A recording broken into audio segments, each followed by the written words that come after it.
people says, Bobby Sands is dead, let's call it off, we have made our point, we have shown the world we're political prisoners, we have made that sacrifice. That was the thing going on at the time. We used to speak about the conveyor belt prison. We were now on a treadmill to death. We were on a never-ending funeral. Margaret Thatcher made it impossible for me ever totally to believe anything the British government would ever say. These were volunteers, dying, literally dying. And there was no water at the end of this hunger strike. And there's been a smokescreen and a whole lot of baloney about why there was no water and the prisoners were paramount and sacrosanct and rubbish.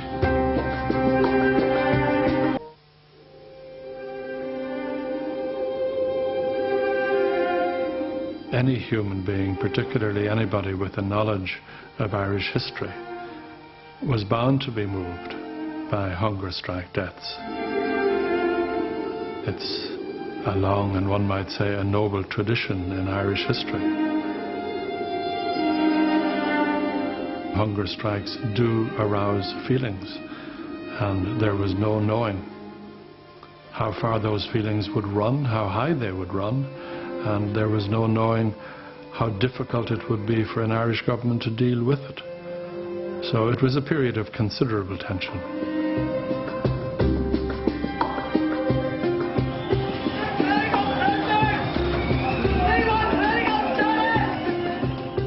In March 1981, Ireland was thrown into political chaos as Republicans in the Maze prison near Belfast went on hunger strike. Led by Bobby Sands, their aim was to gain recognition as political prisoners. The hunger strikes weren't simply a matter of an internal prison dispute. They were to do with the winning or losing of struggle. I personally was against the strike. I mean, I was against the strike because I thought that people were going to die. The 10 prisoners who died on hunger strike became icons for the Republican movement. But for their political opponents, they were simply men of violence who had killed or attempted to kill British soldiers, policemen and civilians.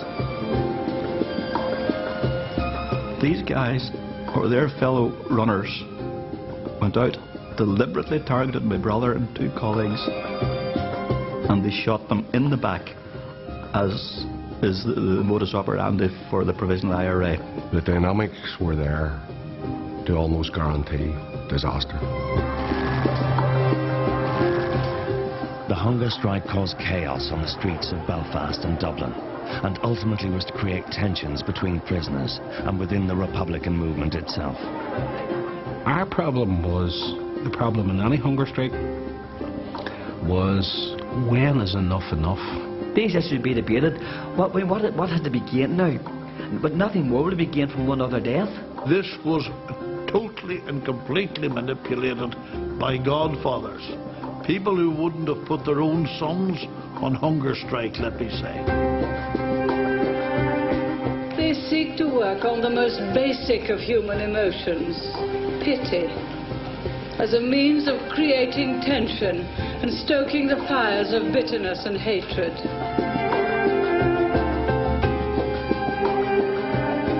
Personally, I felt then and I feel now that hell is not hot enough nor eternity long enough for those who stood and watched men die.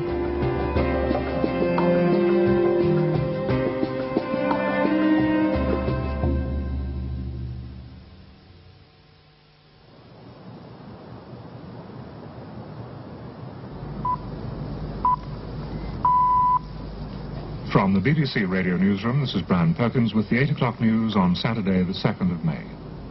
Church leaders and politicians of Northern Ireland have appealed to people to remain calm and not be influenced by predictions of impending trouble over the hunger strikers.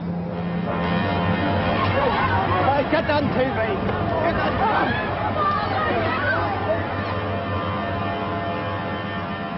During the night, there was sporadic rioting in Dublin. Petrol bombs were also thrown. By April 1981, the hunger strike was wreaking havoc throughout a bitterly divided Northern Ireland. But when Bobby Sands was elected to the Westminster Parliament, Republicans believed the British government would have to give in to their demands. Maggie Thatcher and others in her cabinet were saying things like, Republicans don't have support. They're a bunch of criminals. Nobody supports them. And of course, when over 30,000 people voted for Bobby Sands, it instantly demolished the argument that they didn't have support, because 30,000 people don't vote for a criminal. It totally destroyed and undermined their whole propaganda thrust. To say that a mandate to go on murdering folk is a complete misreading of the situation. I don't think that the Roman Catholic population generally were in support of seeing their neighbours murdered. As tension mounted throughout the north, Unionists became increasingly concerned about how the crisis might worsen. I think we were less worried about whether the government would concede as to whether in fact this would cause an escalation and counter-escalation of the violence on the streets. As trouble intensified on the streets, inside the Maze prison, 4 hunger strikers edged ever closer to their deaths. And on the 18th of April, just 9 days after he was elected to the British Parliament, Bobby Sands was given the last rites in the prison hospital.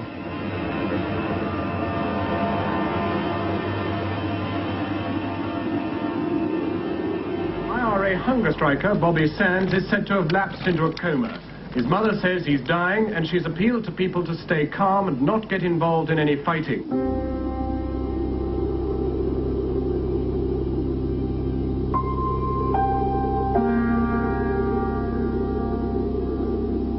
Well, a couple of days prior to May the 5th,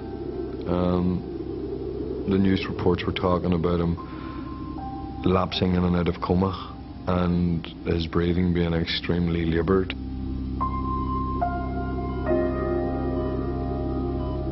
And on the night of the 4th, I had the radio set wired up to the grills after the screws had gone.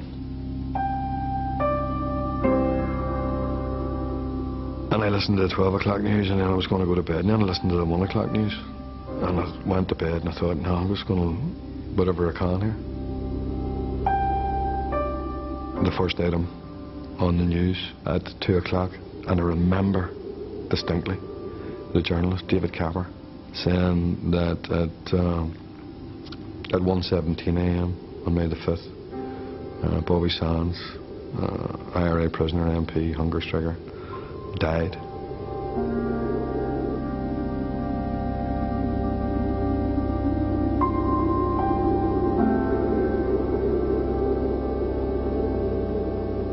The wing was very quiet. I think everybody was there was a very somber mood. People were talking in their cells as opposed to, you know, from cell to cell.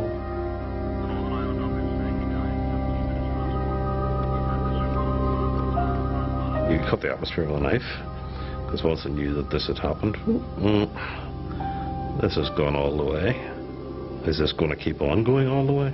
It was a very emotional period for us, because we were in a situation where this guy had literally laid down his life for us, for his fellow IRA volunteers and NLA volunteers.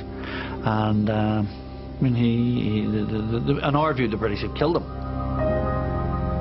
For Republicans, Bobby Sands may have been a hero who had made the ultimate sacrifice. But among those who saw him as a terrorist, as a member of an organization that had killed and maimed hundreds of their fellow citizens, his death was viewed differently. Excuse me, sir, can I ask you how you feel about Bobby Sands' death? Delighted. It's sure it was his own fault. Nobody wanted him to die, he wanted to die himself. Well, I don't think to see anybody down, but it was his own choice for to do so. Like, after all, he's in there for a criminal offence, and it's up to himself, you know.